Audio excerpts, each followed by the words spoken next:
The journal lay open on Leah's desk, pristine pages gleaming under the lamp's harsh glow. No coffee stains. No grocery lists.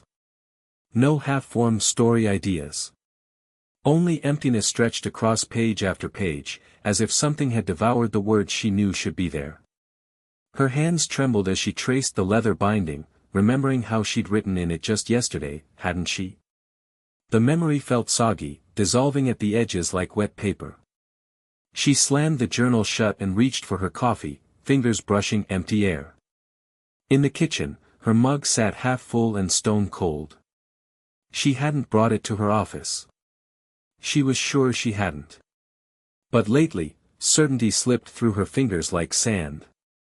It had started small, a kitchen light burning despite her obsessive habit of checking switches twice, a bedroom drawer slightly ajar, though she'd always been meticulous about closing them. Inside lay a tiny blue t-shirt with rocket ships, soft with wear, too small for her. The fabric felt familiar against her skin, stirring something deep and painful she couldn't quite grasp. The house itself seemed to shift, subtle changes that made her doubt her own mind. Hallways stretched a fraction too long, doorways settled at angles that felt wrong, shadows pooled in corners where light should reach. She caught herself avoiding certain rooms, though she couldn't say why. Then Oliver answered her rental ad. He arrived with only a weathered duffel bag and a framed photograph, which he placed face down on his nightstand.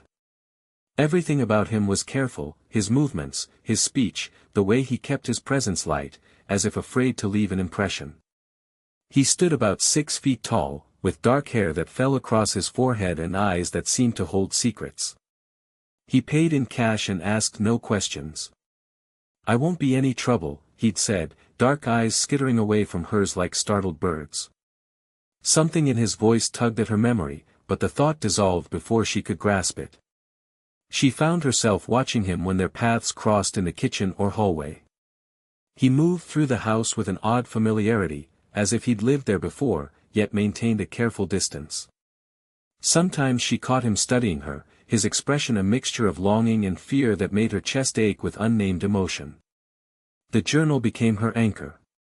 Each night, she documented the day's oddities, fighting against the fog that crept through her thoughts. But every morning, the pages stood empty, mocking her efforts to hold on to reality.